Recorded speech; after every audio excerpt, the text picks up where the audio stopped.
kíkí akíyín pẹ̀lú ẹ̀dùn ọkàn akíyín pẹ̀lú ìbànújẹ́ nítorí pé bí ẹ ṣe rò ní ìpínlẹ̀ Ọ̀ṣun bẹ́ẹ̀ kọ́ lórí owó ìpínlẹ̀ Ọ̀ṣun inú jíjí láti bá ọ gbogbo ohun tó yẹ kí ìjọba gómìnà Adeleke lò fún àwọn ọ̀dọ́ àṣírí ti tú o níṣẹ́ ni ìjọba gómìnà Adeleke gba àwọn tí wọ́n ń ṣe ìwádìí fínífíní lórí ọ̀rọ̀ bí owó ìpínlẹ̀ Ọ̀ṣun ṣe ń lọ pàápàá jùlọ láàrin àwọn òṣìṣẹ́ orúkọ wọn ní Tibot Consulting Limited ẹni tí ó sì jẹ́ igbákejì ọ̀gá wọn ni a pè ní Omidan Sadat Ọ̀tún ṣe ní àṣírí tú nígbàtí Omidan yìí lọ sí ilé àwọn oníwèé ìròyìn káàkiri wípé iṣẹ́ tí wọ́n gbé fún òun kò ń wádìí èló gan ni à ń san fún àwọn òṣìṣẹ́ lọ́ṣùn òun wá rí wípé àwọn òṣìṣẹ́ tí a pè ní àwọn àlìjọ̀nù òṣìṣẹ́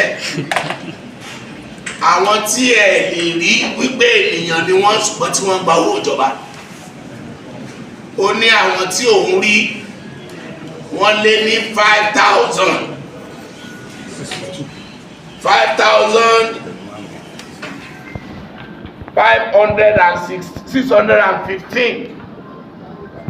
ní àwọn ènìyàn tí òun rí tí wọ́n ń gba owó ìjọba yìí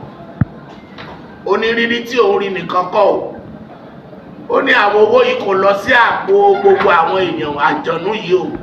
ṣùgbọ́n ó lọ sí àpò àjọ̀nú ẹyọ kan tó wà ní ìjọba gómìnà Adeleke àjọ̀nú kan ló ti ń gba owó yìí láti ìgbà tí gómìnà Adeleke ti dé orí ìjọba wọ́n wá sírò owó yìí ó jẹ́ bílíọ̀nù 13 ó tún lé ẹgbẹ̀rún lọ́nà 7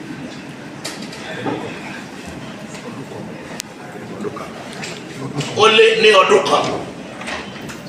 ẹ wo iye tí ó lè jẹ láàrin ọdún 3 tí gómìnà Adeleke ti ṣe ìjọba nígbà tí wọ́n yan gómìnà Adeleke sí ipò ẹ̀gbọ́n gómìnà Adeleke Dr. Tunji Adeleke wọ́n sọ ọ̀rọ̀ kan fún Deji Adeleke wọ́n ní I will expose my brother if he fails as governor of Ọ̀ṣun state èmi ò tú àṣírí àbúrò mi tí ó bá ṣe àṣemáṣe ní Ọ̀ṣun yálà ó kó owó jẹ ni àbí ó mọ̀ nípa owó tí wọ́n kó jẹ tí kò sì ṣe ẹ̀tọ́ Dr. Deji Adeleke àsìkò yìí ní fún yín láti tú àṣírí àbúrò yín o tí ó bá jẹ́ pé ohun tí ẹ sọ fún àwọn ará ìpínlẹ̀ Ọ̀ṣun ẹ fẹ́ ká gbà yín gbọ́. Ẹlẹ́ẹ̀kejì nígbà tí iléeṣẹ́ yìí tí wọ́n gbé èsì ìdánwò dé tí wọ́n rí àwọn àjọ̀nú òṣìṣẹ́ yìí a rí àwòrán ibi tí wọ́n ti lọ gbé fún Dr. Deji Adeleke àkọ́kọ́ ìbéèrè wa ni pé Dr. Deji Adeleke ṣé ẹ̀yin la dìbò fún ni ṣé ẹ̀yin ni gómìnà ìpínlẹ̀ Ọ̀ṣun ni a rí gómìnà tí wọ́n jókòó sí ẹgbẹ́ yìí ṣe náà kàn wò yín bíi pé wọ́n mọ nǹkan tó ń lọ ẹ̀yin ni arábìnrin náà gbé ìwé náà fún ẹ̀yin lẹ wò ó ṣé ẹ̀ka débi pé 5,615 ni àwọn àjọ̀nú òṣìṣẹ́ tó wà lọ́sùn tẹ́ bá kà débẹ̀ kí ló dé tẹ́ dákẹ́ ṣé bẹ́ẹ̀ lẹ máa tú àṣírí àbúrò yín ṣé ẹ lè tú yẹn síta ni àwọn yìí ṣàlàyé débi pé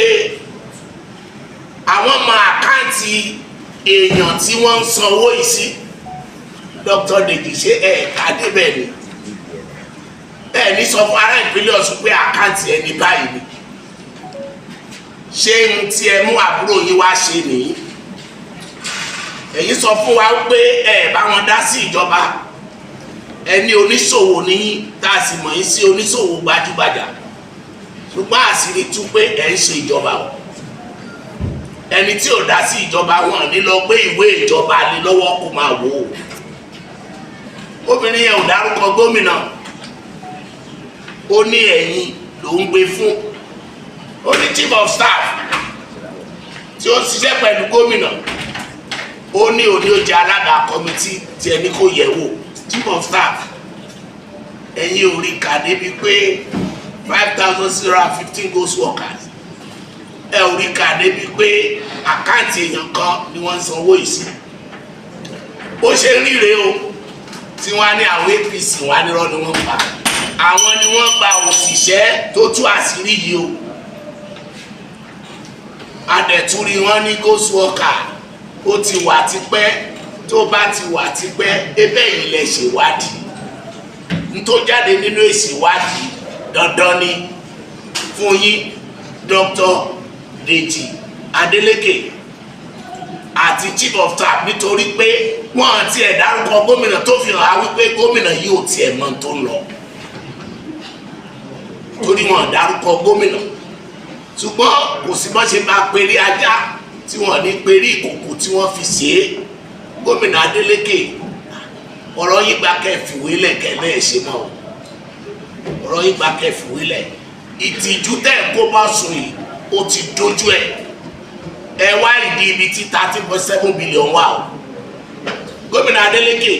àwọn òṣìṣẹ́ ghost worker yìí ẹ gbé orúkọ wọn síta o kí gbogbo aráyé rí o gbàwó náà gbà wọ́n gbóná ti ń ṣiṣẹ́ gbogbo ẹ̀